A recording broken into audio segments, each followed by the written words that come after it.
Hey everybody, it's Maria Willis from Card Bomb here for Tonic Studios, and today we launched the newest edition of Tonic Studios Stamp Month.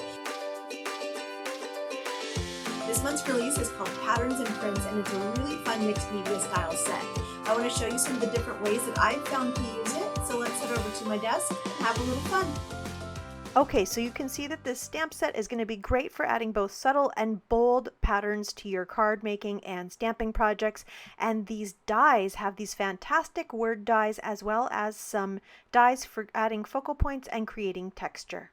This month we are also bringing back the Backgrounds and Borders bundle, and these two bundles are designed to work perfectly together. And happy birthday to Tonic Studios, and when it's Tonic Studios' birthday, everybody wins. When you purchase the Patterns and Prints stamp bundle, you will also receive this wonderful happy birthday stamp set. Now here's a closer look at the stamped images, and I wanted to show you that some of them are larger and make really good background print, and then some of them are smaller and bolder and are great for adding some texture and flow to your designs. I'm going to start out by using this script background stamp, and when I use this type of stamp, I really prefer to use a handheld acrylic block to do my stamping. I'm just using two different colors of ink and randomly applying it to my stamp, and then I'm applying that all over my background paper. You can see that my stamping is random and imperfect, and that's a look that I personally really love with this kind of stamp set. Now I'm going to go ahead and grab that stamp that looks like the bottom of a wet coffee mug and ink that up with some blue ink. I'm going to stamp that a couple of different times, again randomly and without paying much attention to placement. I'm just trying to add some more color and another background pattern to this design. Now I'm going to go in with those little X's, and this time I'm going to stamp with a darker gray, and I'm going to kind of go in a similar placement to where those blue rings are, and you can see that I'm stamping straight from my ink pad, but I'm also stamping off to get some lighter second generation stamping as well. Now you can start on a white piece of paper, but you can also start your stamping on colored backgrounds that you have created. You'll see some examples of that later in this video. Here is a closer look at the die set from this Patterns and Prints bundle. It's got these fantastic word dies, and you can use the letters from all of these dies, or you can also use the negative pieces. We've also got these great sentiments that come with the shadow background piece as well as the sentiment in a beautiful script font. The Backgrounds and Borders dies match perfectly with these, so feel free to mix and match those dies to create sentiments of your own.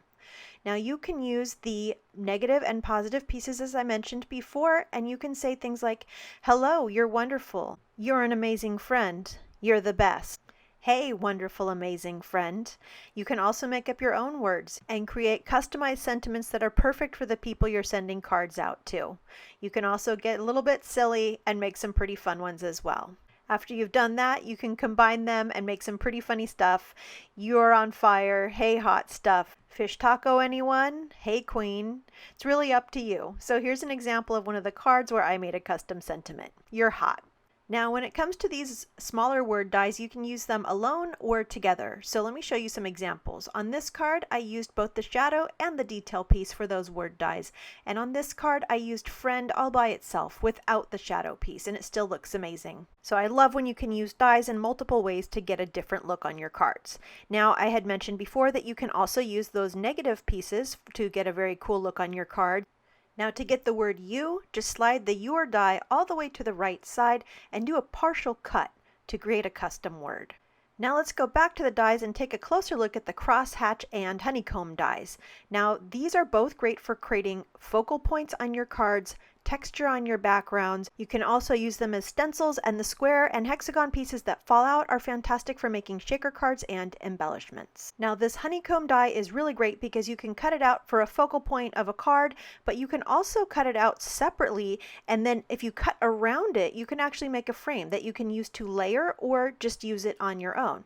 You can also cut this die out multiple times from the same piece of cardstock. You'll just lay it down side by side like this, and as you cut, it will create a little layer in between which will keep the pieces together, and on the background of a card it will look like this. So that's all one larger die cut piece. I've just cut it I think 3 different times on that background.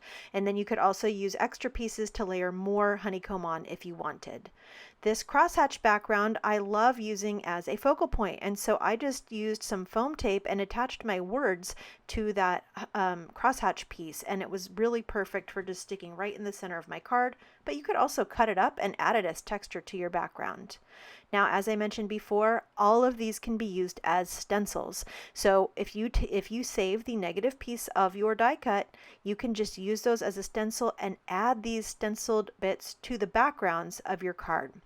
Now, the large word dies obviously work really well for that, but so do the honeycomb, crosshatch, and detailed word dies. That's pretty amazing. So these work really well obviously with ink, but I wanted to show you how well these work just with the simple blending brush and some of my gold Nouveau embellishment mousse. I did this on white cardstock, but this would be absolutely stunning if you did this Nouveau embellishment mousse stenciling on a darker cardstock as well.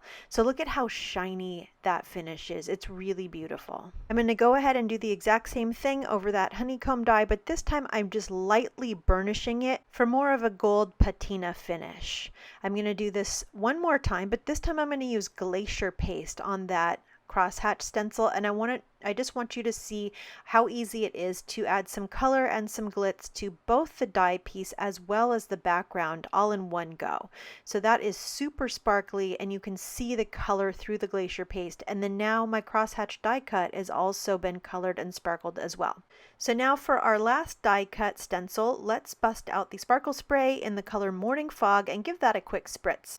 Now that just gives us such a gorgeous look both on this front piece as well as on this background piece, and that would be a beautiful addition to any card.